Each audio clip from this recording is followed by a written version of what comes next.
Department ya awards.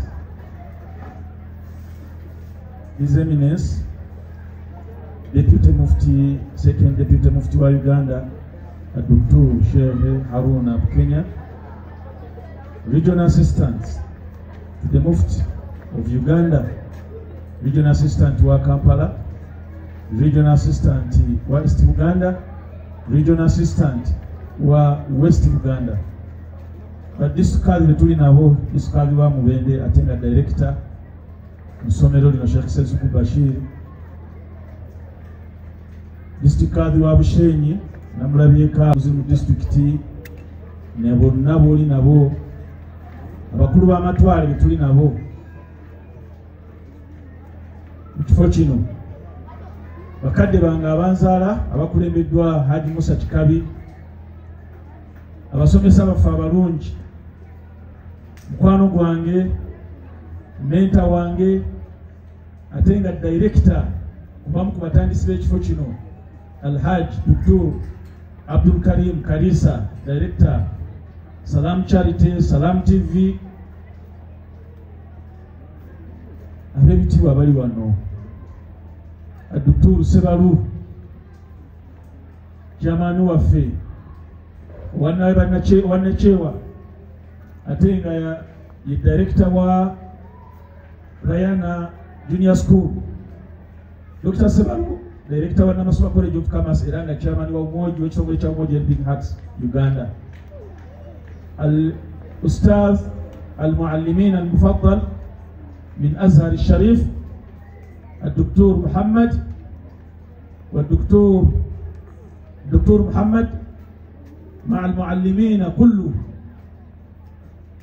My dear brothers and sisters, my dear brothers from Afghanistan, Dr. Abdullah Rahman, ba honorable members, mama wange Rose Kirabira Nkulenge Dao, Ajati Ravia Namakula,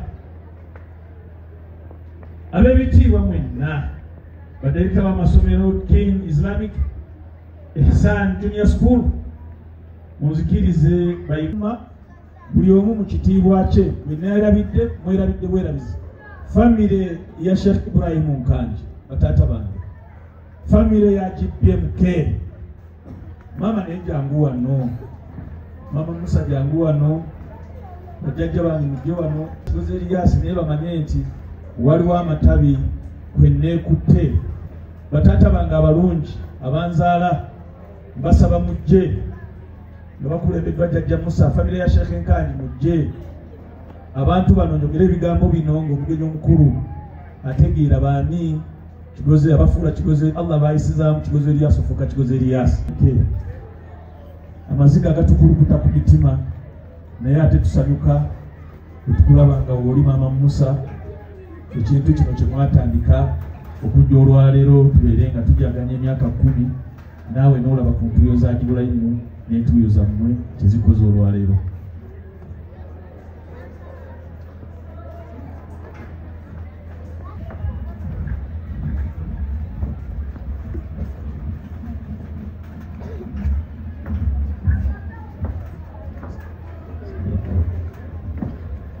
Tenderekero nawe gatukole kaavu. Omusikala Sheikh Nkanji todda mabigasebo era Haji Musa, Mama Musa tandira wano maama wange. Bwekityo onzikirize nkole bwe nti nga sinaba kwogera bigambo byange, ampe Jjajja atuuse salaamu ne message eri abantu bano tebakyalidde Kigozi Elias, bakyalidde Sheikh Nkanji omuzukulu waffe ku mukolo gwaffe ffe nga Kigozi Elias naye beobavaamu. Mama Musa sinatuuka kumaanyi gasobola kukyaza abantu bano, naye agiddemuko ojjukira nga tutudde mu ddiro lyaffe bikaseera nga tugamba seeka njala mukole, njala bamaseeka abakozi, era ng'ekigambo kyagamba nze omuntu omukozi nfuga kufa naye. Nkakasa nti wallahi agiddemuko wali Mungu amulaze, gwe guno omulimu gwe ogumu gwe yasembayo okukola mu bulamu bwe. Yasimba omuti ogwo gwe gujja okulaba ogw'omuyembe, n'ajja ku Kalimu Kalisa ne bakulembera mu kuzimba omuzikiti guno. Nja kusaba Mama Musa otuse message ya DBM ke family bagenyi bo bano boolabye abatudde wano bakuŋŋaanye wano olwaleero.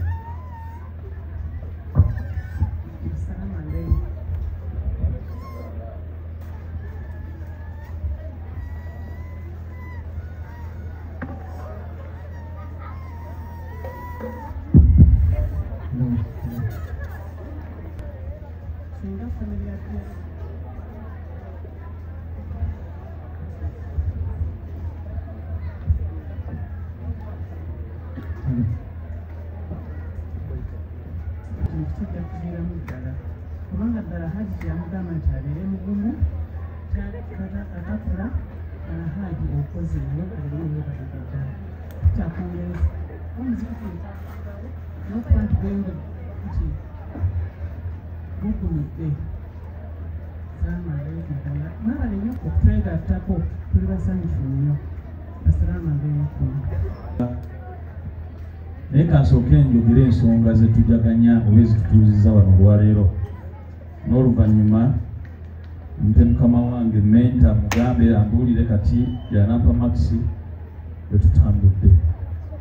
Bakadde bange ab'ebitiibwa okujja kwa